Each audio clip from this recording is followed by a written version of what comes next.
We are live. Yay! Welcome to Hump Day. Before we get started, of course, I am Old New Dude, and he is. Richard York, Astra's trueborn son.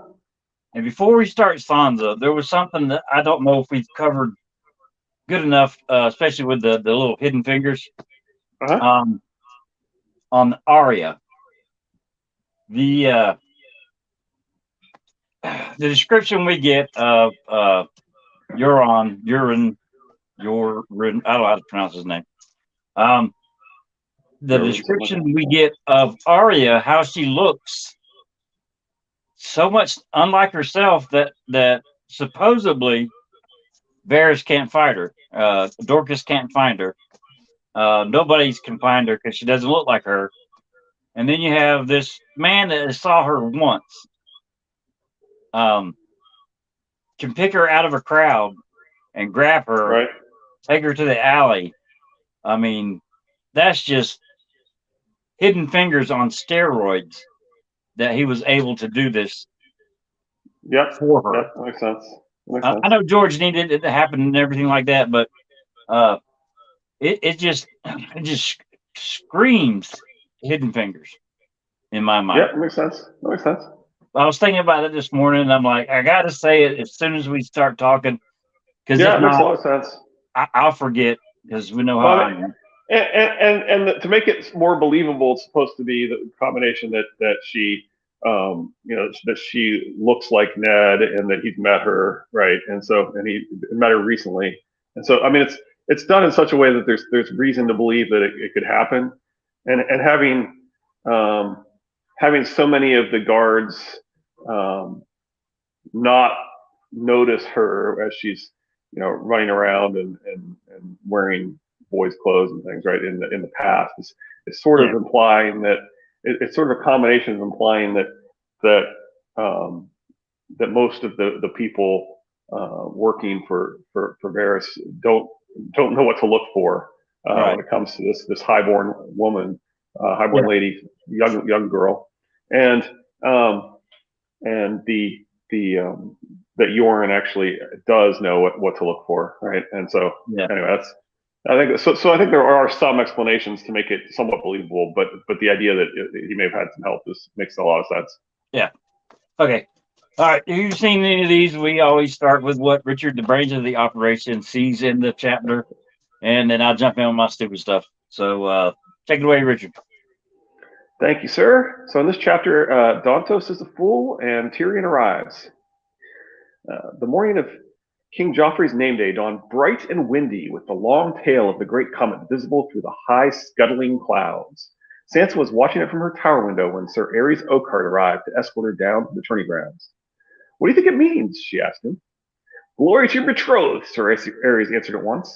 "See how it flames across the sky today on his grace's name day, as if the gods themselves had raised a banner in his honor. The small folk have named it King Joffrey's Comet."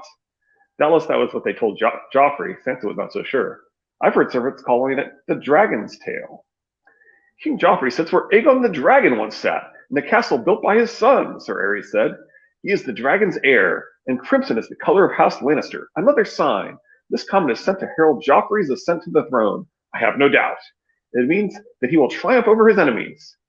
Is it true, she wondered? Would the gods be so cruel? Her mother was one of Joffrey's enemies now, her brother Robb another. Her father had died by the king's command. Must Robb and her lady mother die next? The comet was red, but Joffrey was Baratheon as much as Lannister, and their sigil was a black stag on a golden field. Shouldn't the gods have sent Joff a golden comet? So the foreshadowing of Robb and Catelyn dying is rather obvious, but we've talked previously about how all the interpretations of the comet seem to have some truth. And in particular, Osha and Old Man seem to be implying the Targaryens with their answers. And red is also a Targaryen color. Yeah. And the servants are calling it the Dragon's Tail. Ares calls Joffrey the Dragon's heir. We believe Joffrey's double biological grandfather is the previous Targaryen king, helping to sort of combine all these topics together for them all to be true. For more of this topic, see Triplet Targaryens, episode 5. And that's why we're Direwolf City today, because Ray has some of the best videos on that topic. Yeah. On the, it's funny that it, if old Nan is Lady Weber, it just throws it all out of whack. But the common person or the common view of the lesser non-lord, there we go. Lords and ladies and all that have one idea of what it is, and those that are beneath them in this world, the commoners, the servant, the captured wild woman, they all say dragon. They all say Targaryen, and the lords and all that are saying something completely different. So it's the common people know the truth of it, and those that have their nose up in the air because they're so high up in the status of this world, if their nose is so high up, they cannot tell what they're looking at. So their opinions on it are wrong, and then the commoners is correct, in my mind. All right. I mean, I think that the idea is that they're sort of all supposed to be correct, but you're supposed to sort of blend them all. But anyway. Oh, really? Yeah, I mean, because well, you'll see it in Brand's chapter, 2 chapters from now. He goes around, he talks to Septon Chael, and Septon Chael says it's the sword that slays the season, and doubtless that's correct. And he goes to Osha, and she basically says fire and blood, and he goes to Old Nan, and she says dragons, right? And so the point is that all these interpretations, including the idea that Joffrey is the dragon's heir, that there's clues that all these things are actually being correct, right? Okay. No, that's how I took it. Is that the idea is that they're sort of all accidentally correct.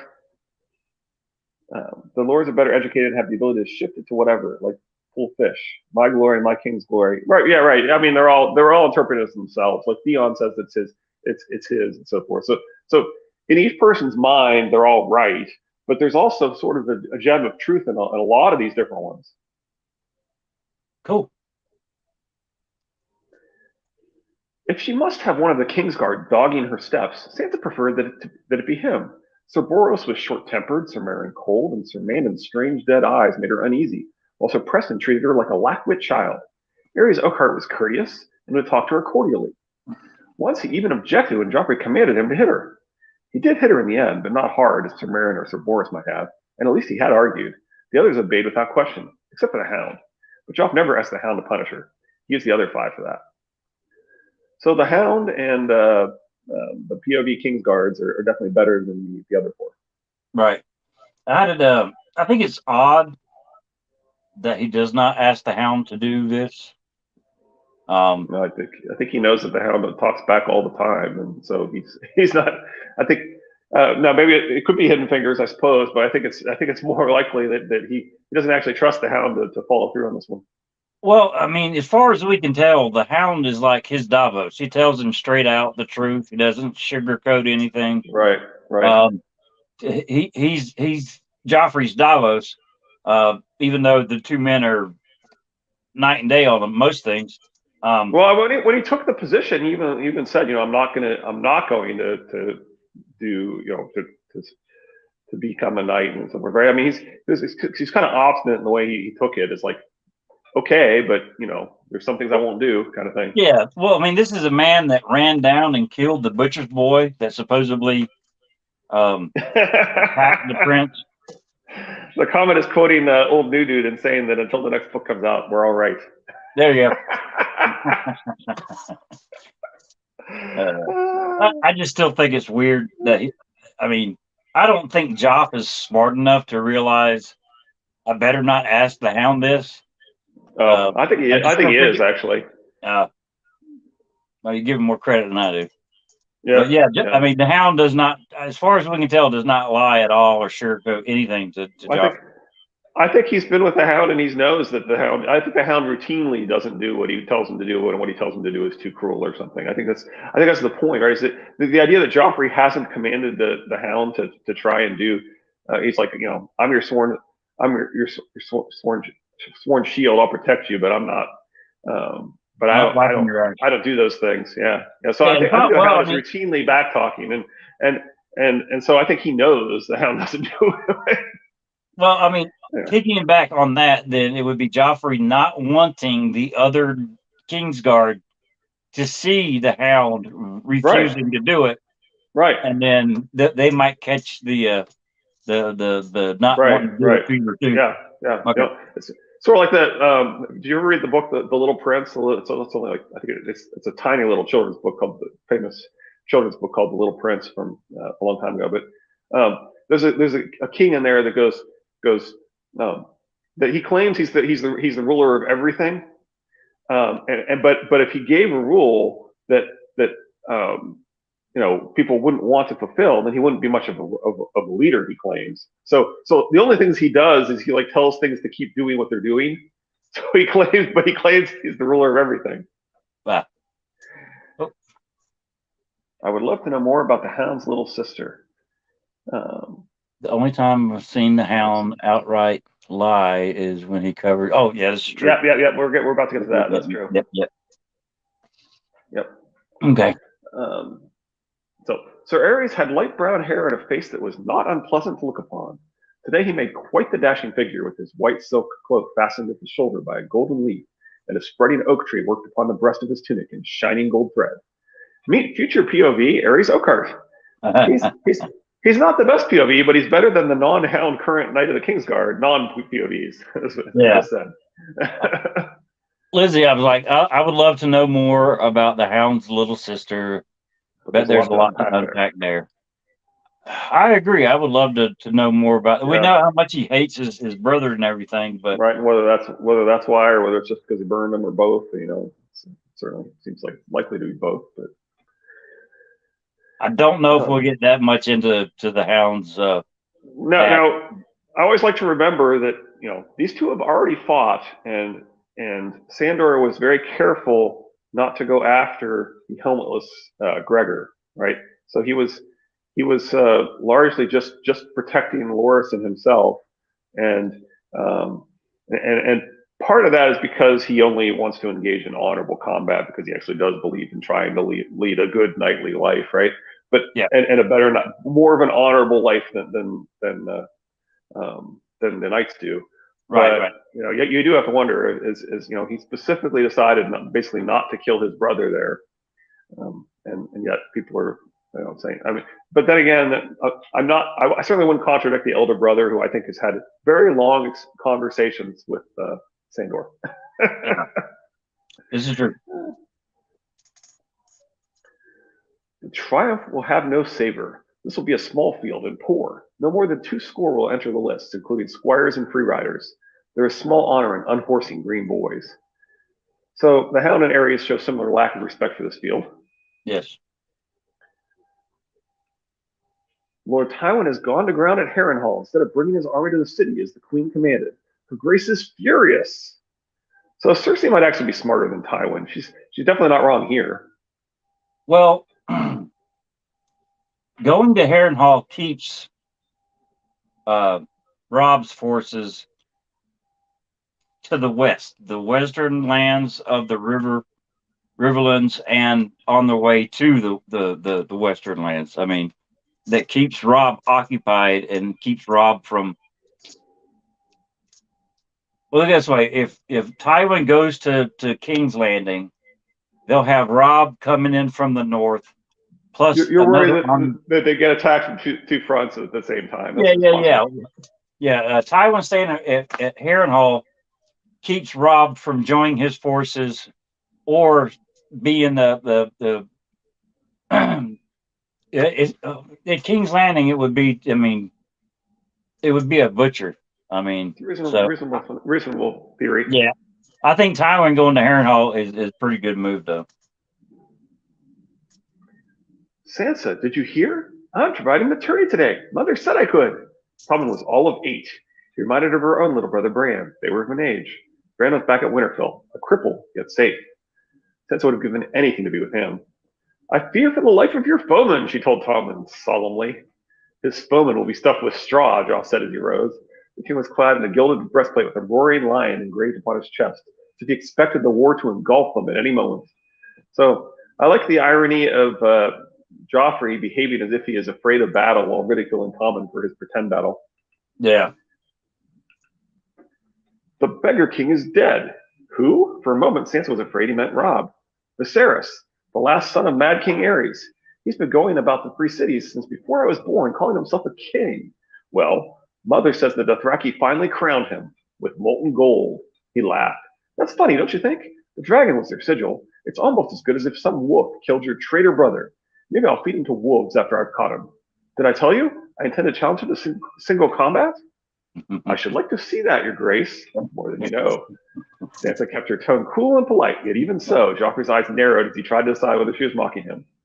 Will you enter the lists today? She asked quickly. The king frowned. My lady mother said it was not fitting, since the tourney is in my honor. Otherwise, I would have been the champion. Isn't that so, dog? The hound's mouth twitched. Against this lot? Why not? He'd been the champion at her father's tourney, Sansa remembered. Will you joust today, my lord? She asked him. Clegane's voice was thick with contempt. Wouldn't be worth the bother of arming myself. This is a tournament of gnats. So I don't quite understand why molten gold is dragons. I guess it represents fire, and dragons are fire-made flesh, but it seems a little weird. Yeah, it's a stretch. I hope he falls and shames himself, she thought bitterly. I hope Sir Balin kills him.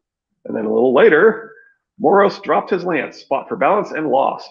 One foot caught in a stirrup as he fell, and the runaway charger dragged the youth to the end of the lists, head bouncing against the ground. Joff hooted derision. Sansa was appalled, wondering if the gods had heard her vengeful prayer. So the tendency for Sansa's prayers and wishes to come true, particularly in tourneys, does not bode well for Harry the Heir. No, they do not. Fetch me some wine. The king stood. A cask in the cellars. I'll see him drowned in it. Sansa heard herself gasp. No, you can't. Joffrey turned his head. What did you say? Sansa could not believe she'd spoken. Was she mad? To tell him no in front of half the court? She hadn't meant to say anything, only Sir Dantos was drunk and silly and useless, but he meant no harm. Did you say I can't? Did you? Please, Sansa said. I only meant it would be ill luck, your grace, to kill a man on your name day. You're lying, Joffrey said. I'd have drowned you with him if you care for him so much. I don't care for him, your grace. The words tumbled out desperately. Drown him or have his head off, only kill him on the morrow, if you like. But please, not today, not on your name day. I couldn't bear for you to have ill luck, terrible luck, even for kings. The singers all say so. Joffrey scowled. He knew she was lying. She could see it. He would make her bleed for this. The girl speaks truly, the hound rasped. What a man sows on his name day, he reaps throughout the year. His voice was flat, as if he did not care a whit whether the king believed him or no. Could it be true? Sansa had not known. It was just something she'd said, desperate to avoid punishment. Unhappy, Joffrey shifted in his seat and flicked his fingers at Sir Dantos. Take him away. I'll have him killed on the morrow, the fool. He is, Sansa said. A fool. You're so clever to see it. He's better fitted to be a fool than a knight, isn't he? You ought to dress him in motley and make him clown for you. He doesn't deserve the mercy of a quick death. The king studied her a moment. Perhaps you're not so stupid as mother says. He raised his voice. Did you hear my lady, Dantos? From this day on, you're my new fool. So this seems like intervention, the way she's like shocked that she said this. Yes. And the hound playing along could also be. But mostly I like it as the hound just backing her because he kind of likes her. Yeah.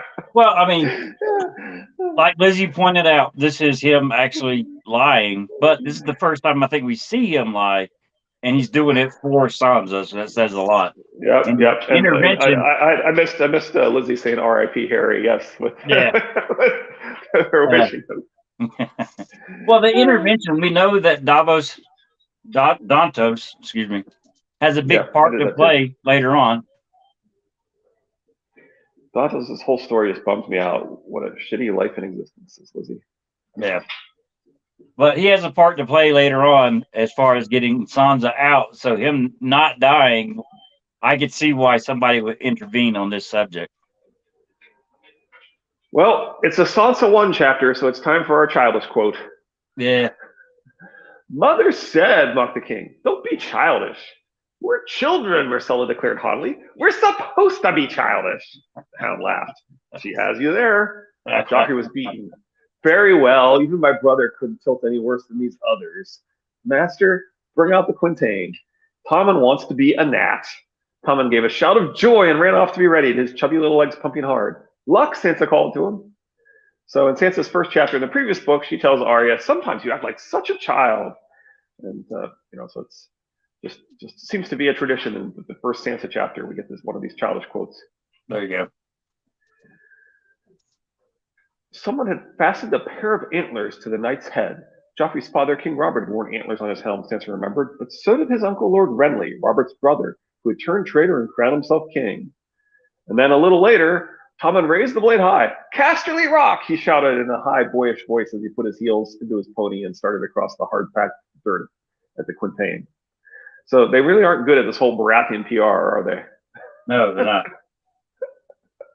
He should have yelled Storm's End or the Red Keep. Yep. Or King's Landing, maybe? Yeah. If only Tommen were the elder instead of Joffrey, Sansa thought. I wouldn't mind marrying Tommen. Tywin agrees. Oh, yeah. I think we're both of the opinion that it seems likely that Tywin was in on the plots. I don't know about that. He certainly wasn't upset by Joffrey's death. No. He's definitely happy it happened. But Shay gives a lot of hints that she knew when it was coming.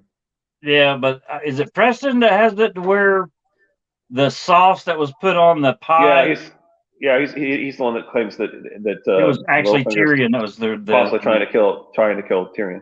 Yeah. Well, I agree with that. I feel like we see Sansa start to really shift in her arc in this chapter, says Lizzie. The Hound emboldens her just a little, and she's starting to actually learn her lessons. Yeah, and really even just right after Ned is killed and she's taken to see his head, she seriously considers trying to kill Joffrey. So I really feel like her changing event was Ned's death, and she was kind of already in her chapter after that, showing us that she's a new person.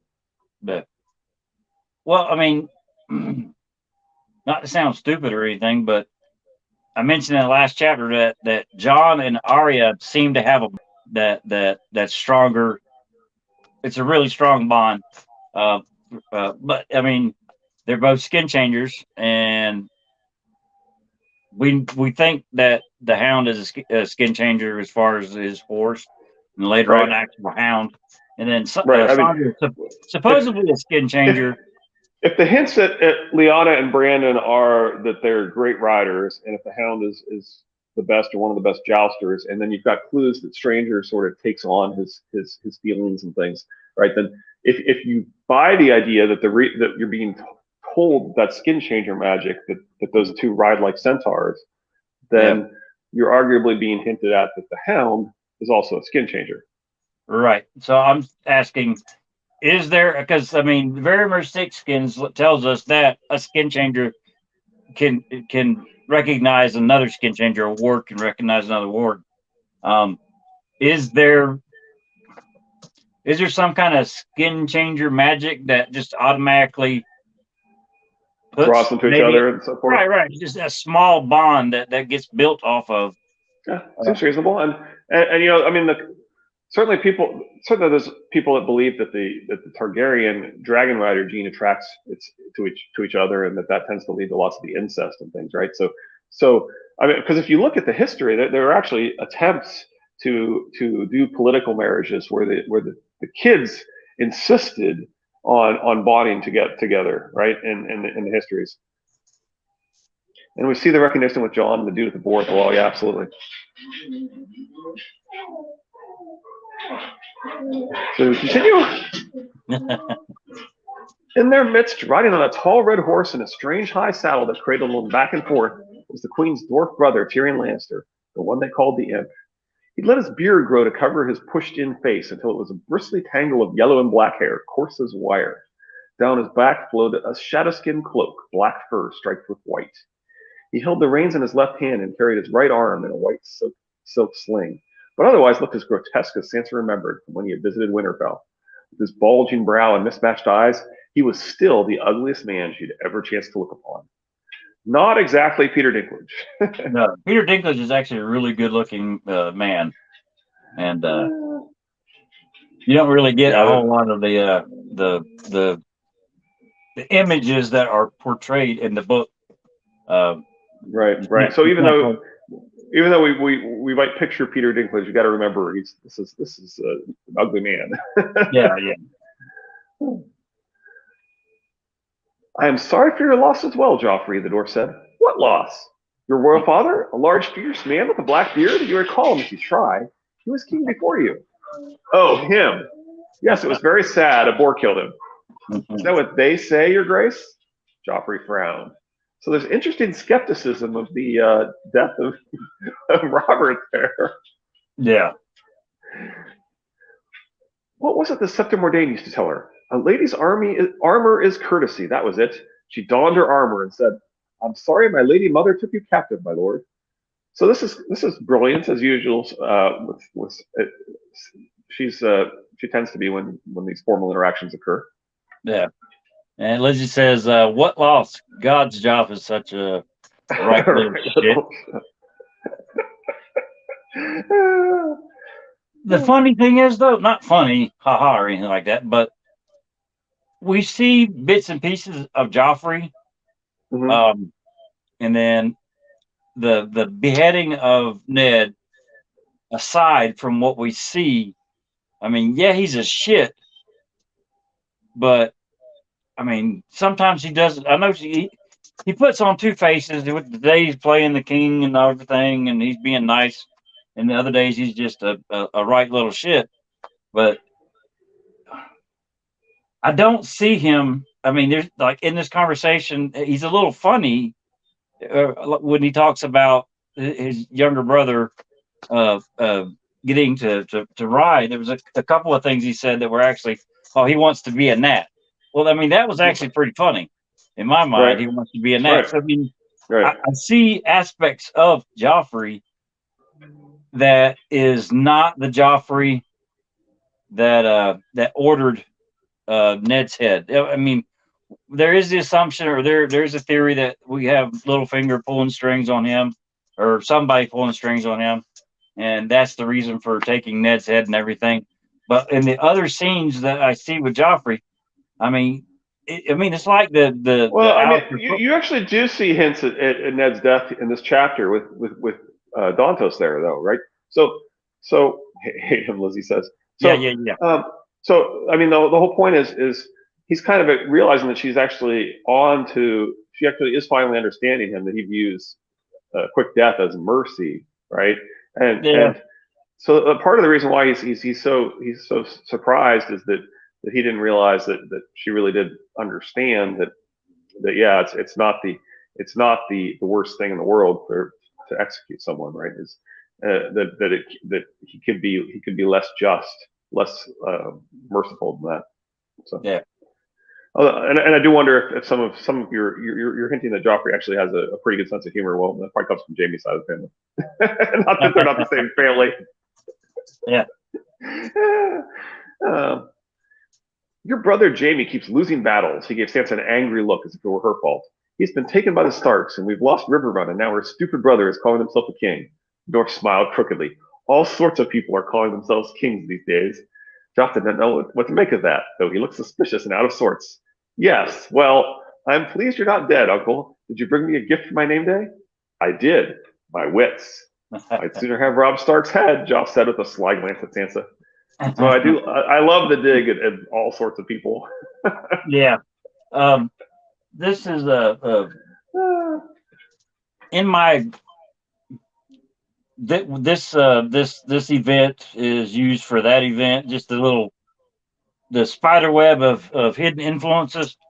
I always ask myself, why did Ned have to die? And I came to the conclusion that Ned had to die to where there was not somebody of importance enough to swap Jaime for. If Ned was alive, they could swap those two. Easy peasy, lemon squeezy. Well, but Ned dead, Jaime can't be swapped. There's no prisoner swap for him. They're not going to swap him for two girls. They're not going to swap him for 100 men. And then if Ned was alive, they got swapped. Jaime would not go through all that travel and tempering, loss of his hand to become the Jaime that it is in the last book. Jaime, the golden hand, Jaime the Just, would never come about if him and Ned were swapped. So Jaime had to go through all that stuff that he went through to be where he is in book 5. Death. The Well, way. and Preston's Brienne series is basically argues that Brienne is the real story. It's not a side story. It's the main story, and that right if Ned was alive, and that actually get some Yeah. straight to the block. Yeah.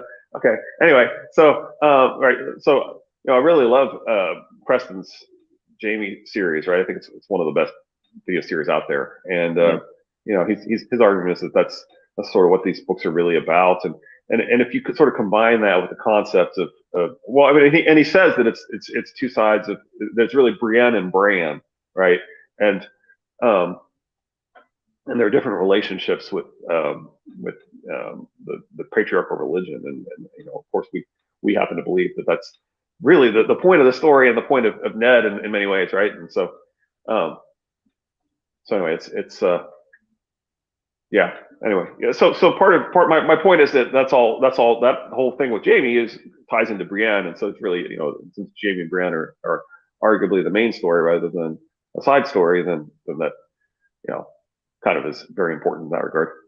Okay. Right. I'm disagreeing with you basically. Yeah, I'm disagreeing with you. I'm just saying, it's Jamie.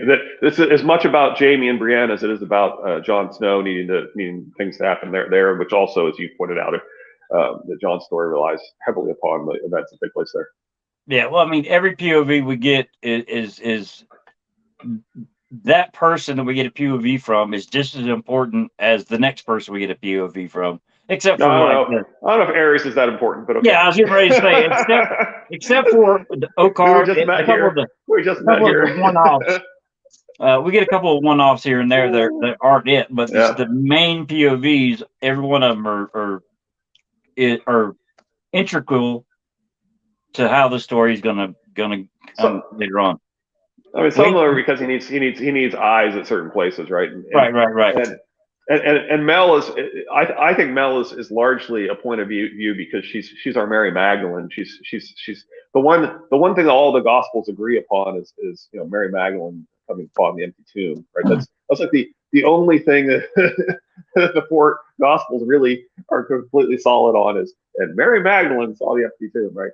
So having a female character to witness the Jon Snow is sort of key, since that's sort of the whole point of the Christian symbolism.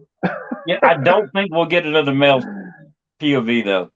I think it was done as a way to. No. I thought he even confirmed that already, that there'd be more male POVs in the next books. He did. Yeah, I mean, besides we have to. She's the only view we have at the wall. Oh. Who else is going to see? More. Who else is going to see the empty tomb, right? Who else is going to be there to see the empty tomb? It's got to be her. Yeah, this is true. But I think he's really careful how he writes her chapters, where she does not give things away. Whose POV will we see when she brings Jon back? Well, and is she going to bring Jon back, or is that? And if she does, is that going to happen right away, or is his body going to be stolen? As many, including I think both Radio Westeros and LML have argued that Jon's body is going to be gone, and that's why I keep saying that she's there to witness the empty tomb concept. So I don't know. That's one. But yeah, I'm expecting her to at least be there to see that his body is gone, if not to actually resurrect him. Right. But she knows too much of stuff that's not answered for George to just cut loose with her. Well, people keep saying that, but I'll be in Ghost for quite a while, I think. Ghost POV. So it's possible. Definitely. I need a drink. So anyway, I forgot what I was going to say, but yeah, so I definitely think she has to give us a point of view of his body disappearing, if not of resurrecting him. All right. I am loyal to my beloved Joffrey, no doubt, as loyal as a deer surrounded by wolves. Lions, she whispered without thinking. She glanced about nervously, but there was no one close enough to hear. Nestor reached out and took her hand and gave it a squeeze. I'm only a little lion child, and I vow I shall not savage you. Bowing, he said, but now you must excuse me. I have urgent business with Queen and Council. Sansa watched him walk off, his body swaying heavily from side to side with every step, like something from a grotesquerie. He speaks more gently than Joffrey, she thought, but the Queen spoke to me gently too. He's still a Lannister, her brother and Joff's uncle, and no friend. They do have an interesting relationship. Without a doubt. Once she had loved Prince Joffrey with all her heart, admired and trusted his mother, the Queen. They'd repaid that love and trust with her father's head. Sansa would never make that mistake again. This is kind of sad and maybe strengthens the view of Tyrion as her future official husband. Yeah. And speaking of Tyrion, he's up next. Yeah. Well, I mean, if Tyrion's personality and wits and all that was in Joffrey's body, he would be her perfect husband. Yep. Although Tyrion's obviously decided, well, first off, he's pretty cruel with like Marillion and stuff already, right? And his joy at inflicting hardship on the small folk of the Vale is kind of not good. And, I mean, it's like a minor annoyance to Lysa that I vow I will not savage you. One of the only vows he keeps in these books. He's definitely already doing some things that are not good, but he deliberately decides to become the monster everybody wanted him to be, and I really think he's supposed to be the opposite of Jaime. That Jaime's supposed to be this villain who says, I could be the good guy, and that Tyrion's supposed to be this nice guy who decides that he wishes he was the villain that everybody thought he was, and so right. he's supposed to be turning into the villain. And George's quotes about calling him the villain and saying right. Well, I mean, they're on the same arc. It's just in opposite directions. Yep. His chapters are still really fun to read, though. Yeah, and of course that's one of the things that's scary about him going to Dany, right? Is that this tragic figure has the villain coming to advise her. Yeah. I'm not looking forward to that. I'm looking forward to the book to come out, but I'm not looking forward to it. Yeah. I guess no matter how painful it is to read, it's going to be. I mean, like we enjoy reading the Red Wedding and things, right? So we want it. George, bring it. Yeah, this is true. He's definitely got a unique writing style. But Tyrion on Friday, that actually sounds pretty good. Yep. We got up to 4 people watching, but it was one of those times that I was talking. So they came on and then went right back off. So I'm trying not to take that personally because today I'm not batting too good. Anything I'm thinking is just kind of down there today. So it does seem like so occasionally, people probably have to. We probably have certain people who get recommended our videos and they see us and decide, maybe not. Yeah, maybe not. Well, I mean, I'm not trying to take it too personal. Well, I mean, on some of these chapters, I mean, you really are stretched to come up with anything to say about them because there's not a whole lot there. I mean, it's set up, and then you get to a chapter like the prologue. I mean, it's got a lot of stuff there, and then you get 2 small chapters. This book is notorious for having lots of short chapters because like the whole Battle of Blackwater is deliberately like making your head spin as he goes to different views of right, just to make it rapid fire different views of what's going on. Yeah, there's certain pages in this book that I can't read them at normal speed. It's just like they're written so fast that you're getting faster and faster. The way you read it, all the way to the bottom. Yeah. He definitely makes you want to just keep turning the page in this one. Well, Arya's chapter, the last Arya chapter in the Game of Thrones, it reads that way to me. All the steps that are going on until she gets to the feet of the statue of Baelor. I mean, it reads so quick that it's hard to read it at normal speed. Right, and once he's dead, he kind of goes around and shows the impact everywhere too, and it's pretty rapid as well. Yeah. All right. Well, Tyrion on Friday. Lizzie, thank you. Oh, excuse me. Absolutely. We appreciate it. Lady Thistle, if you're out there, we appreciate it. Valencarp, I hope you're done with COVID completely. Swagger Dagger. That there's no lingering side effects of you don't have long haul COVID. But we will see y'all on Friday with Tyrion 1. I have been Old New Dude. He has been Richard York, Asher's Trueborn Son. Thanks, Lizzie. Y'all have a Thank good you. one. Bye. Bye.